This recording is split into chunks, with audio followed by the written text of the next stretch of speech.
বছৰৰ প্ৰথম চাক ধুমুহাত প্ৰকাণ্ড গছ উভালি ভাঙিল দুটাকৈ গৃহ। জনিয়াৰ চাপৰাত প্ৰকাণ্ড গছ পৰি দুখন গৃহৰ ব্যাপক ক্ষতি। কথমপি প্ৰাণ ৰক্ষা এগৰাকী বোৱাৰী আৰু 5টাকৈ গোধন। বৰপেটা জিলাৰ বাঘবৰ ৰাজহ চক্ৰৰ অন্তৰ্গত জনিয়াৰ চাপৰা গাঁৱৰ বিল্লাল হুছেইনৰ ঘৰত ধুমুহাত ঘৰৰ পিছফালে থকা এডাল প্ৰকাণ্ড গছ উভালি পৰে। ফলত এখন ঘৰ সম্পূৰ্ণ ভাঙি চুৰমাৰ হোৱাৰ লগতে আন এখন গৃহ কিছু পৰিমাণে ক্ষতি হয় যদিও ঘৰৰ ভিতৰত থকা নহৰুসহ প্ৰায় 1.5 লক্ষাধিক টকাৰ ক্ষতি হোৱা বুলি জানিবলৈ দিয়ে। ইফালে ঘৰৰ ভিতৰত থকা এগৰাকী বোৱাৰী ধুমুহাৰ শব্দ পাই দৌৰি ওলাই আহিবলৈ সক্ষম হোৱাৰ লগতে ঘৰৰ ভিতৰত থকা দুটাকৈ গোধন কিছু পৰিমাণে আঘাতপ্ৰাপ্ত হয় যদিও 5টাকৈ গোধন কথমপি প্ৰাণ ৰক্ষা পৰে। কৃষি কৰ্ম কৰি কোনোমতে জীৱন নিৰ্বাহ কৰা পৰিয়ালটোক চৰকাৰৰ ফালৰ পৰা আৰ্থিক সাহায্য প্ৰদান কৰিবলৈ দাবী জনাইছে ভুক্তভোগী তথা স্থানীয় ৰাইজে। মানে পুৱাই মোটামুটি আপোনাৰ 9টা বা 9:30 মান সময়ত পুৱা আপোনাৰ পূৰা ধুমুহা আহিছে। ধুমুহা অহাৰ পিছত আমাৰ ঘৰত এই ভেৰি বৰকি এইবিলাক মানে ঘৰত নি পেলাই বান্ধি আছে মূৰ্তিৰে। পিছত আপোনাৰ হঠাৎ কৰি ধুমুহা আহি ঘৰৰ ওপৰত মানে প্ৰকাণ্ড গছটো পৰি যায়।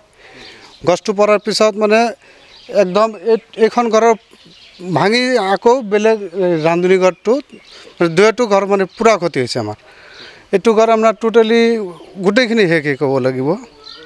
আৰু গৰু আছিল, গৰু মোটামুটি আপোনাৰ কোনোমতে ৰক্ষা পৰিছে, সব ভিতৰতে আছিল। মানি আছিল কোনোমতে দৌৰি এই মজিয়াতে দৌৰি পৰি গৈছে একদম, নহ'লে তাইৰো ক্ষতি হ'লহেঁতেন। কিন্তু ইমান ক্ষতি হৈছে মানে ক'বই নোৱাৰোঁ। মানে আপোনাৰ ঘৰত 1 লাখৰ ওপৰত ক্ষতি হৈছে আমাৰ, ইমান ক্ষতি হৈছে।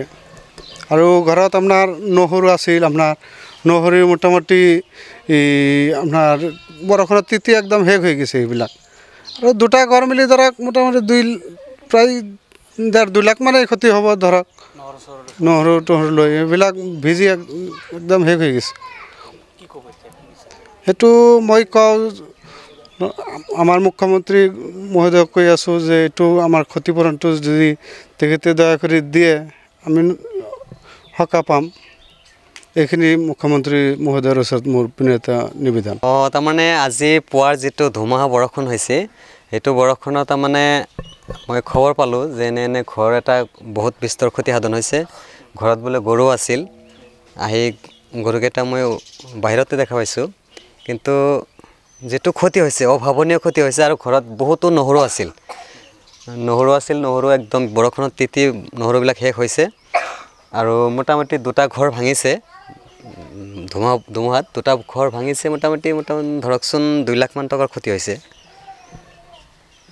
গতিকে আমি অসম চৰকাৰক অনুৰোধ জনাম যাতে আমাৰ আজিৰ পুৱাৰ যিটো ধুমুহা বৰষুণ হৈছে এইটো বৰষুণৰ যিখিনি ক্ষতি সাধন হৈছে ক্ষতিখিনি আমাৰ যাতে পূৰণ কৰি দিয়ে অসম চৰকাৰৰ ওচৰত মই এইখিনি বিনম্ৰ অনুৰোধ জনাইছোঁ। মোৰ দাদা বিল্লাল হুছেইন, চাপৰা। জনিয়াৰ পৰা নিয়ামত আলীৰ ৰিপৰ্ট, বেকি এক্সপ্ৰেছ।